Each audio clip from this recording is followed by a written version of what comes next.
You will hear a woman talking to some students about her job.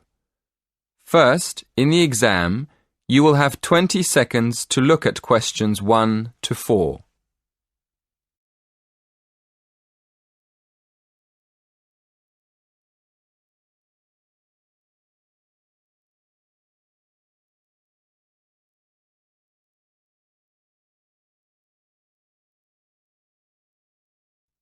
Listen carefully and answer questions 1 to 4. Hello everyone.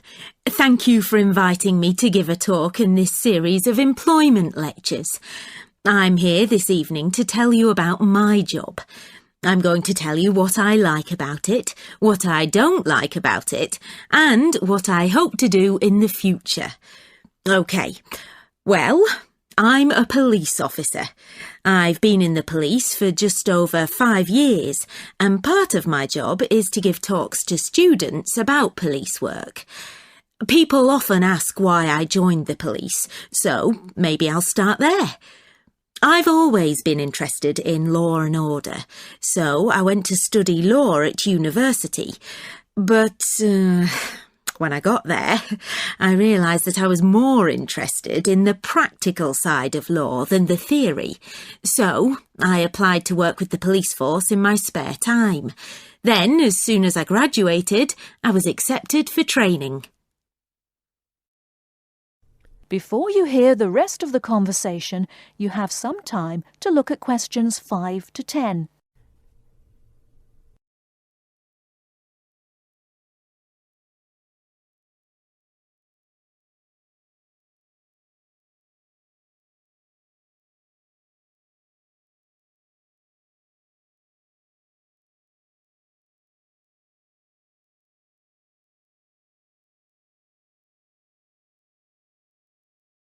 Now listen and answer questions 5 to 10. As you know, our job is to protect the public from criminals and defend the law. So obviously, the police force has to work every day of the week, day and night. This means we're often at work when everyone else is relaxing with friends and family, and we can't always be around for special occasions like birthdays and New Year's Eve. On top of that, we have a lot of extra work at weekends, especially when there's a football match and the fans are out celebrating. So, our working hours are one disadvantage of police work. A lot of the time we have to work with the public to avoid problems, and we get special training for that. But we can't always prevent trouble. So, another disadvantage of the job is the danger. I mean, we know that some of the people we have to arrest will attack us. Now for the advantages. Well, one of the advantages is that police work is well paid. As I've said, it's a difficult job, and police officers work hard for their pay. But there are many more advantages. For example, sometimes the work's fun, especially when we have to protect famous people from their own fans. I've met quite a lot of celebrities in my job, and I must say I enjoy seeing them close up and finding out what they're really like as people. But for me, the biggest advantage is the job satisfaction. Speaking for myself, I would say I get the most job satisfaction when I help someone, or solve a problem in a community. And in the future, I'd like to train to be a detective. I think I'd be good at that. That is the end of part 1. You now have half a minute to check your answers.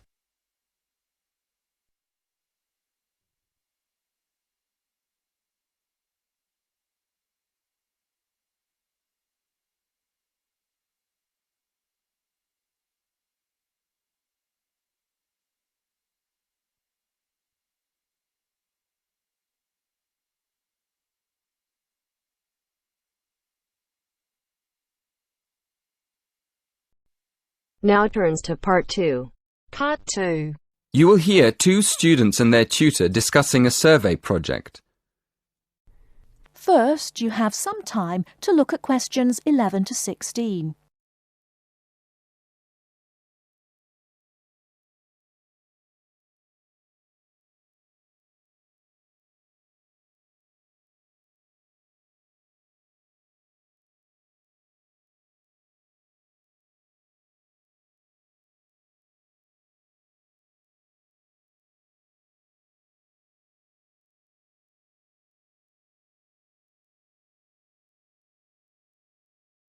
Now, listen carefully and answer questions 11 to 16. So, what's the survey about, Tom? It's about where students want to live and how they choose. Basically, their accommodation preferences. We've actually tried it out with a few students already. OK, that sounds fine. So, to start with, how many questions have you got? 20?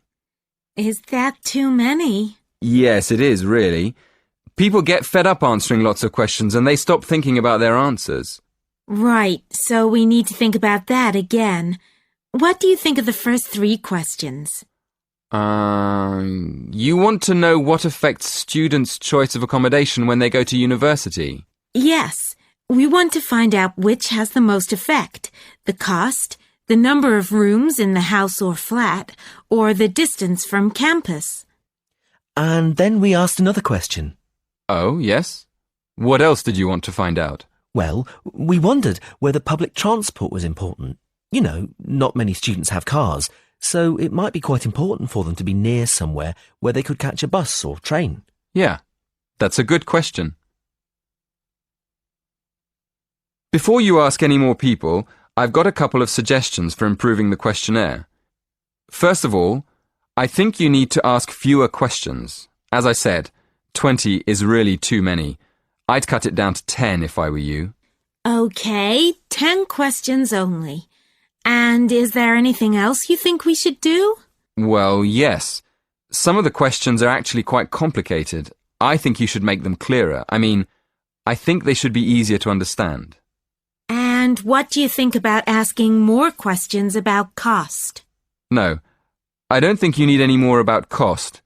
But you could ask a couple more questions about the reasons for students' decisions. So we should ask some more questions with why. Yes, I think you'd get quite a lot more information if you did that. Thank you.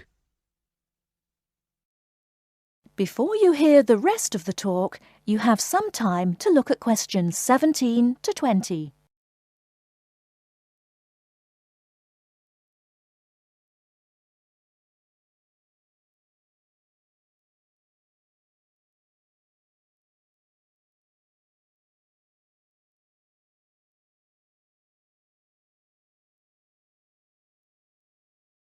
Now listen and answer questions 17 to 20.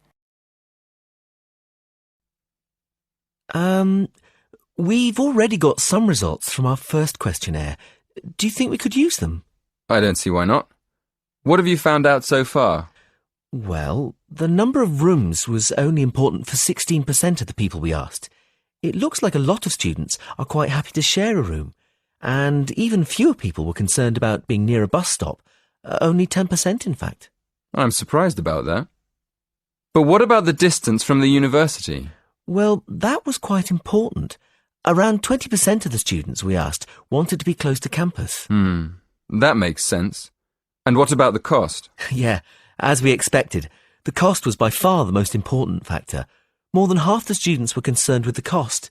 54% to be exact. Only 54%? I thought it would be closer to 80%. That is the end of part 2. You now have half a minute to check your answers.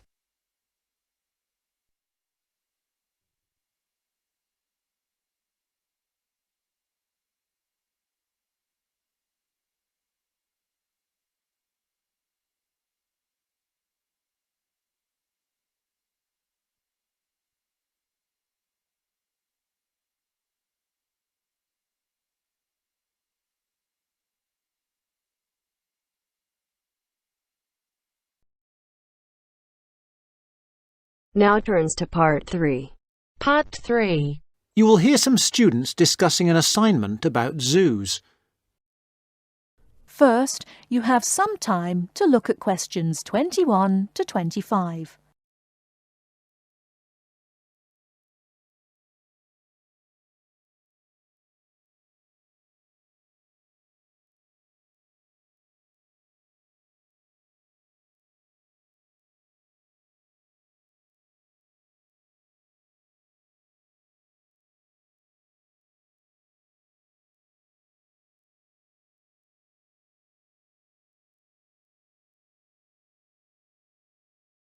Now listen carefully and answer questions 21 to 25. How are you doing? Fine. I've just come over to talk about this assignment on the function of zoos. Oh, hello, Charles. Hello, Brenda. That's good.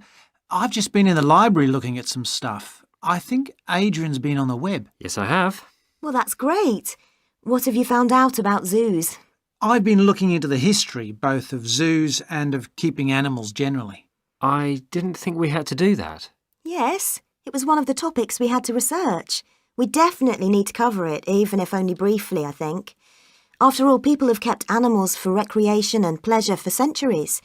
The ancient Egyptians kept collections of animals, and of course the Romans kept animals for recreation. Ah, the Romans. That brings us to the general question of the treatment of animals and the mistreatment of them. Yes, but that's not our topic. We've been told to keep off that. Now, where were we? Our assignment is concerned with the purposes of zoos in general and in our modern era. We have to cover the history, but not in great depth. Our main focus is the scientific aspects of zoos and the work they do for conservation and so on. We mustn't forget the question of who pays for them. Zoos are hugely expensive places to run nowadays. There are the costs of feeding the animals, obviously, and security for the animals and the public. What happens if they escaped and so on? We have to ask what benefits we get from this. Adrian, I don't think you'll find we have to do that kind of thing at all. But I've been looking into all that and the social benefits of zoos. What I mean is, that's not part of this assignment. All this financial and safety stuff is not necessary. We should stick to their purposes. Now, what have you found out, Charles? Well, I discovered that the World Association of Zoos and Aquariums was very helpful on this. I've got their website address here somewhere. I found out about the scientific research that zoos do. The other thing we should cover is the educational side of their work. The educational side is pretty obvious. I've got lots of stuff here about this and more references to websites and information. There's also the area of entertainment. What about that? He's got a point. I think we need to do some more research on that. Fine, but it sounds like we've covered the history and science angles pretty well. I agree. Let's leave those for now and plan some more study on the entertainment stuff. And let's do some more work on the conservation element.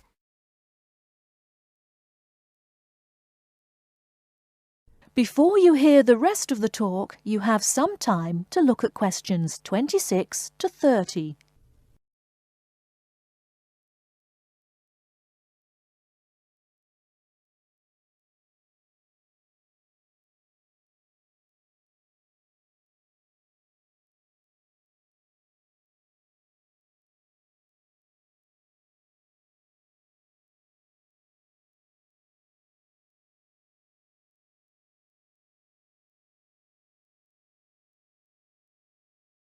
Now listen and answer questions 26 to 30. Oh yes, the Arabian oryx is a classic case. The what? The Arabian oryx. It's like a deer, but white. That is, it has a white body, but brown legs, and long curved horns. It normally lives in the hot desert in the Arabian Peninsula.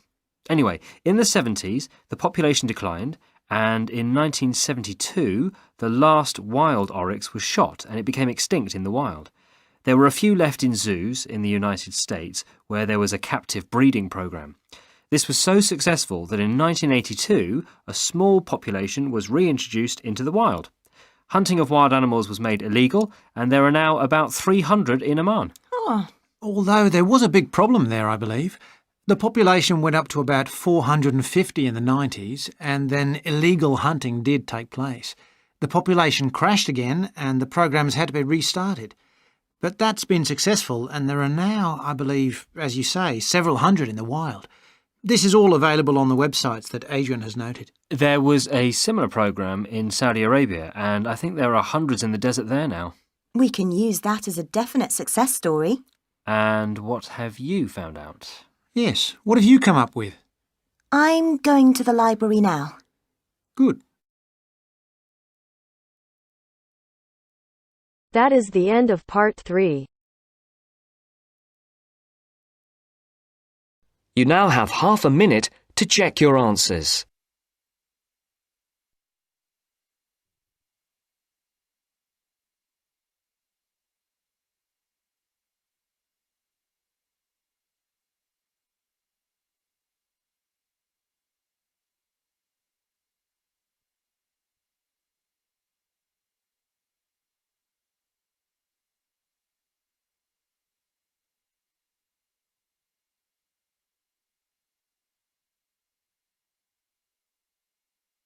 Now turns to part 4. Part 4. You'll hear a discussion about how to manage time. First, you have some time to look at questions 31 to 40.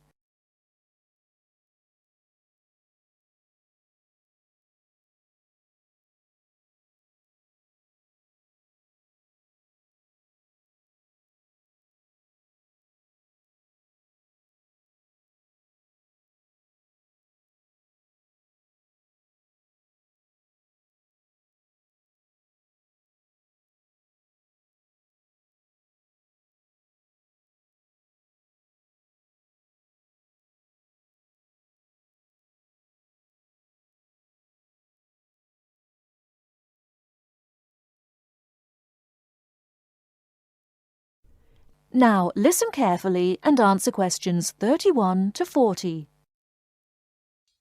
Good afternoon, ladies and gentlemen. The topic for today's discussion is time management.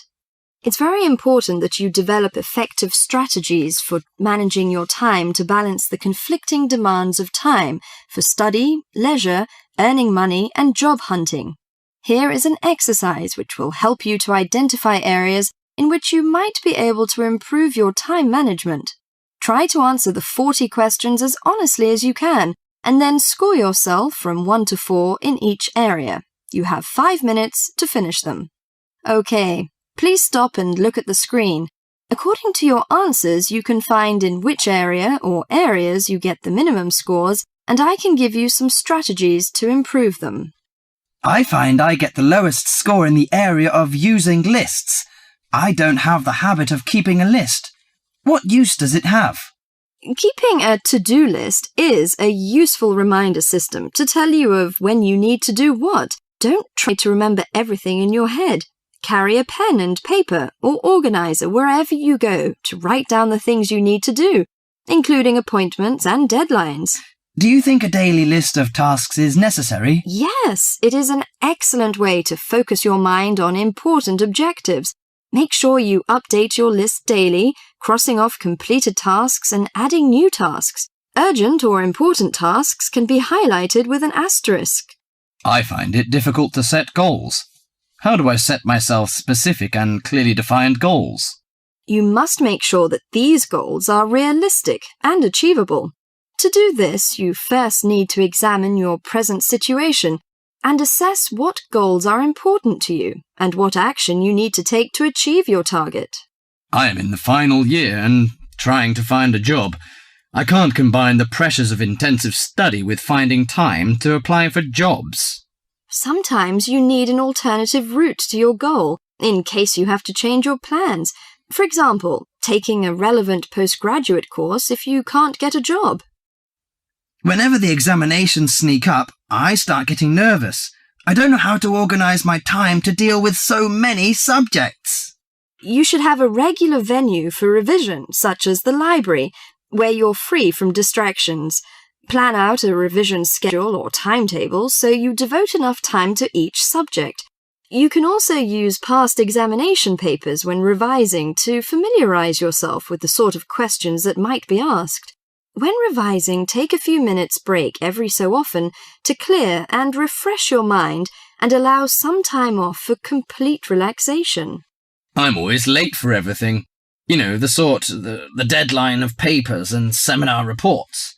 Sometimes I cannot make decisions immediately, so I ignore them on purpose. So you fall into the area called procrastination. I think it's important that you manage your fear of doing things you don't want to do, and realize that the fear is often far worse than any possible negative results. The best time to do something is usually now. Taking action generates the energy for further action. That is the end of part 4. You now have half a minute to check your answers.